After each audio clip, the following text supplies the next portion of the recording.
سب طرح کی تعریف اللہ ہی کے لیے ہے جو تمام مخلوقات کا پروردگار ہے، اور درود اور سلام اس کے آخری پیغمبر محمد صلی اللہ علیہ وسلم پر صلی اللہ علیہ وسلم۔ میں شیطان مردود سے بچنے کے لیے اللہ کی پناہ میں آتا ہوں۔ شروع اللہ کا نام لے کر جو بڑا مہربان نہایت رحم والا ہے۔ اور یہاں پہ میں اسلامی بہنوں کے لیے ایک مسئلہ بتا دوں، وہ اکثر پوچھ رہے ہوتے ہیں کہ جی اذان کا انتظار کرنا ضروری ہے؟ نہیں، جیسے ہی آپ کے ٹائم ٹیبل کے مطابق ٹائم داخل ہو جائے نماز کا، اذان جماعت قائم کرنے کے لیے ہے، اقامت جماعت قائم کرنے کے لیے، نماز چونکہ بچوں اور عورتوں پہ جماعت واجب نہیں ہے، جیسے ہی داخل ہوا ہے، جس طرح آج جہنم میں وقت آلموسٹ 12:13 پہ داخل ہوا ہے ظہر کا، تو اذانیں تو یہاں پہ 1:45 شروع ہوتی ہے، کیونکہ 1 بجے نماز ہوتی ہے، 1:30 بجے 1:30 والے 1:15 دیتے ہیں، تو آپ 12:15 نماز پڑھ سکتے ہیں۔ ٹائم داخل ہونا ضروری ہے۔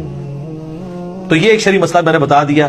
یقین کریں عورتوں کی جتنی مشکل اور ٹف لائف ہے نا ہمارے سب کانٹیننٹ کے اندر، اس میں ان کے لیے یہ بہت آسانی ہے، نمازوں کو جمع بھی کریں، اور جمع کرنے میں کتنی آسانی ہے کہ ظہر کا وقت 12:13 پہ شروع ہو رہا ہے اور مغرب جا کے 6:25 پہ ہو رہی ہے، تو ان 6 گھنٹوں کے اندر جس وقت بھی ان کو ٹائم ملے دونوں نمازیں جمع کر لیں۔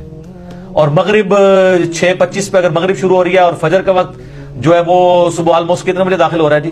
4 بجے کے قریب داخل ہو رہا ہے، 4 سے تھوڑی دیر بعد ہی داخل ہو رہا ہے، 4:35 کے، تو اس وقت تک آپ کسی بھی وقت رات کو نمازوں کو جمع کر سکتے ہیں۔ میرا یوٹیوب پہ ایک کلپ بھی ہے کہ عشاء کی نماز کو آپ کیا مؤخر کر کے پڑھ سکتے ہیں، افضل یہ کہ آدھی رات سے پہلے پڑھ لیں، لیکن آپ فجر کا وقت داخل ہونے سے پہلے کسی بھی وقت پڑھ سکتے ہیں۔ الحمدللہ ہماری ویڈیوز کی برکت سے ہزاروں لوگوں نے نماز شروع کی ہے، جب ان کو یہ آسانی پتہ چلی کہ یار اصل نماز تو یہ ہے جس کا سوال ہونا ہے۔ پھر دوسری سہولت ہم نے دے دی نماز جمع کرنے والی کہ بھئی مسلم شریف میں اوپر تلے 10 احادیث ہے 1629 سے آنورڈ کہ اللہ کے نبی علیہ السلام نے بغیر خوف کے، بغیر بارش کے، اور مدینہ شریف میں بغیر سفر کے ظہر اثر کی نماز جمع کی اور مغرب اور عشاء کی۔ تابعین نے پوچھا کیوں کیا؟ تو ابن عباس نے کہا تاکہ امت کے لیے آسانی ہو جائے اور کوئی تنگی باقی نہ رہے۔ صحیح بخاری میں موجود ہے، قاسم بن محمد بن ابی بکر کہتے ہیں کہ میں نے صحابہ کرام کو 3 رکعت وتر پہ پایا، البتہ ایک پڑھنے میں حرج نہیں ہے، جواز کی حد تک درست ہے، پسندیدہ نہیں ہے۔ ویسے تو نہ بھی پڑھے کوئی مسئلہ نہیں ہے، فرض نماز ہے، اور اگر کوئی بالکل سست ہے تو ایک ہی پڑھ لے۔ الموطا امام مالک میں فاتح ایران سعد ابن ابی وقاص کے بارے میں امام مالک نے نقل کیا ہے کہ وہ پوری زندگی عشاء کی 5 رکعتیں پڑھتے تھے، 4 فرض اور 1 وتر، پوری زندگی۔ تو ان کے اوپر تو کوئی فتویٰ نہیں لگا کہ سنت موقدہ چھوڑ دی ہے۔ اچھا اب ہم یہ حدیثیں نکالتے ہیں تو یہ کہتے ہیں یار یہ عوام کے سامنے تو نہیں نکلنا کرنی چاہیے۔ سر عوام کے سامنے ہی تو کرنی چاہیے، خواص تو پہلے ہی اللہ کے فضل سے اتنی نمازیں پڑھ رہے ہیں، وہ تو پڑھتے رہیں گے۔ عوام الناس تو پڑھتی کوئی نہیں ہے، ان کو پڑھانے کے لیے باتیں کرنی پڑ رہی ہیں۔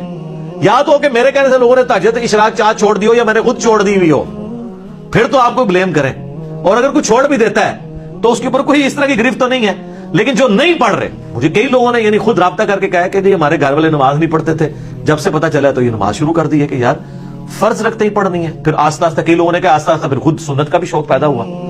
اے اللہ ہمیں حق بات، سچ بات کہنے، سننے اور سمجھنے کی توفیق عطا فرما، اور اس پر عمل کرنے کی توفیق عطا فرما، اور ہمیں ہر طرح کی برائی سے بچا، آمین۔